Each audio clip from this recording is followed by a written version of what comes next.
జొన్నవాడ క్షేత్రంలో వెలిసిన మల్లికార్జున సమేత కామాక్షితాయి అమ్మవారి బ్రహ్మోత్సవాలలో కీలక ఘట్టం రథోత్సవం అంగరంగ వైభవంగా సాగింది.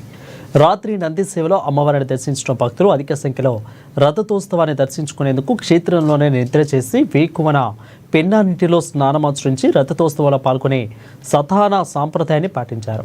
ఇక స్థానిక ఎమ్మెల్యే వేమిరెడ్డి ప్రశాంతమ్మ, పార్లమెంటు సభ్యులు ప్రభాకర్ రెడ్డి దంపతులు సహకారంతో బ్రహ్మోత్సవాలను వైభవంగా నిర్వహించేందుకు స్వంత నిధులు కూడా సమకూర్చారని తెలిపారు అర్చకులు. తెలిపే మరిన్ని వివరాలను నెల్లూరు ప్రతినిధి శ్రీధర్ జొన్నవాడ క్షేత్రం నుంచి అందిస్తారు. మునీశ్వరులు స్థాపించిన ఈ జొన్నవాడ క్షేత్రంలో యజ్ఞవాటిక ద్వారా అమ్మవారి కళలు ఇక్కడ ఉద్భన్నమై ఇక్కడ జొన్నవాడ క్షేత్రంగా ఇక్కడ ప్రసిద్ధిగాంచింది. ఈ మహిమాన్విత క్షేత్రంలో వార్షిక బ్రహ్మోత్సవాల వైభవం కొనసాగుతా ఉంది. ఇక్కడ మనం చూసినట్టయితే ఈ బ్రహ్మోత్సవాల్లో అత్యంత వైభవంగా ఈ అమ్మవారు రాత్రి ఈ కళ్యాణోత్సవానికి ముందు రథోత్సవాన్ని నిర్వహించడం ఇక్కడ వైవిధ్యమైన విధానం. ప్రతి క్షేత్రంలో కళ్యాణం అయిన తర్వాత నిర్వహించే రథోత్సవాన్ని ఈ క్షేత్రంలో ముందుగానే నిర్వహించడం ఒక కామకోటి పీఠాధిపతులు నిర్వహించిన వైవిధ్యమైన విధానం.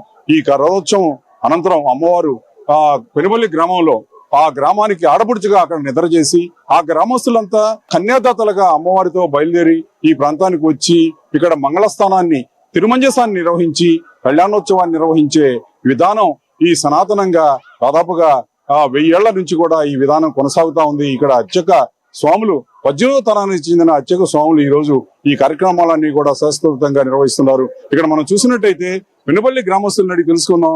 అమ్మవారు ఆ గ్రామంలో రాత్రి నిద్ర చేయడం, వారంతా కూడా తమ ఆడపడుచు మన ఇంటికి వచ్చి ఇక్కడ నిద్ర చేసిందని చెప్పి ఆ ఊర్లో ఉండే ఆడపడుచులందరూ కూడా పిలుచుకొని ఇక్కడ అత్యంత విశేషంగా పెనుబల్లి అంతా కూడా ఇంటి అతిథిగా అమ్మవారు వెళ్ళడం అనేది ఇక్కడ ఉన్న మహిమాన్విత అంశం. ఇక్కడ చెప్పండి, ఈ రోజు ఈ కార్యక్రమం ఎలా ఉంది? మీకు అమ్మవారే వచ్చి పెనుబల్లిలో నిద్ర చేసే ఆ వైవిధ్యం ఏంటి, ఆ విశేషం ఏంటి, ఆ మహిమాన్వితం ఏంటి?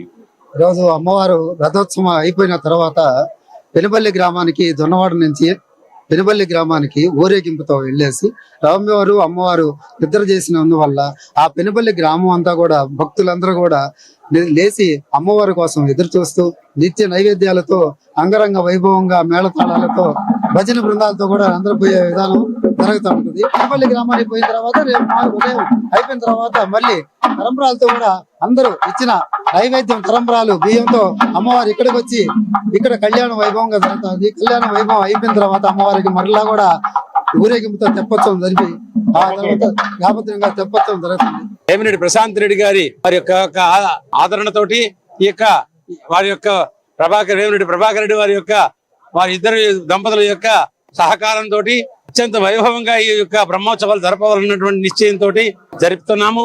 అదే విధంగా శాస్త్రోక్తంగా ఏమేమి చేయాలో, ఎప్పుడప్పుడు ఏమేమి చేయాలో అన్ని కూడా చేస్తున్నాం. మనకు ముఖ్యంగా అమ్మవారు పంచకామాక్షులు, కంచి కామాక్షి దేవి, మాంగాడు కామాక్షి, అస్సాంలో కామాఖ్య పీఠము, 4వది జొన్నవాడ. ఇది జొన్నవాడ కాదండి, జొన్నవాడ యజ్ఞవాటిక అని పేరు. దీనికి యజ్ఞం చేసిన స్థలం కనుక యజ్ఞవాటిక అయింది జొన్నవాడ. తంజావూరులో బంగారు కామాక్షి అనేటువంటి 5 కామాక్షుల్లో మనది ఒకటి. అష్టాదశ పీఠాల్లో కంచి కామకోటి పీఠం ఒకటి, దానికి ఒక ఉపపీఠంగా ఇది వెలుసున్నది.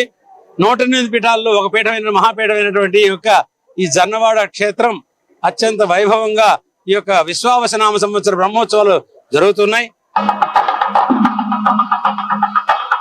ఇక్కడ మనం చూసినట్టయితే కళ్యాణోత్సవంలో అందరికీ భక్తులను అరలించిన మల్లికార్జున సమేత కామాక్షి మాత, మల్లికార్జునుడు సమేతంగా కామాక్షి మాత ఈరోజు రథోత్సవం నుంచి సేవ తీరుతూ ఆలయానికి వెళ్తున్న ఘట్టాన్ని మనం చూస్తున్నాం. ఇక్కడంతా కూడా శాస్త్రోక్తంగా ఈ 108 శక్తి పీఠాలలో ఒకటైన కంచి కామాక్షి జొన్నవాడ కామాక్షమ్మ పీఠం ఇది. జొన్నవాడ కామాక్షమ్మ ఆలయంలో జరిగే ఈ విశేషాలన్నీ కూడా శాస్త్రోక్తంగా నిర్వహిస్తుంటారు.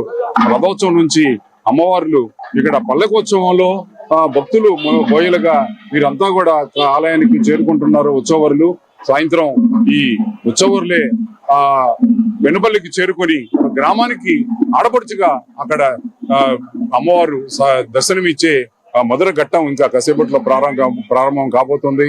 జొన్నవాడ క్షేత్రం ప్రపంచ ప్రఖ్యాతిగాంచిన శక్తి పీఠాల్లో ఒకటైన పుణ్యక్షేత్రం. ఈ క్షేత్రంలో జరిగే వార్షిక బ్రహ్మోత్సవాల్లో పాల్గొని అనేక బాధల నుంచి విముక్తి పొందేందుకు కూడా అవాహనీయంగా జరిగే ఈ బ్రహ్మోత్సవాలకంతా కూడా దేశం నలుమూల నుంచి ఇతర దేశాల నుంచి కూడా స్థానికులైతేనేమి ప్రవాసవాసులైతేనేమి ఇతర దేశాల నుంచి కూడా ఇక్కడికి ఈ ఉత్సవాల్లో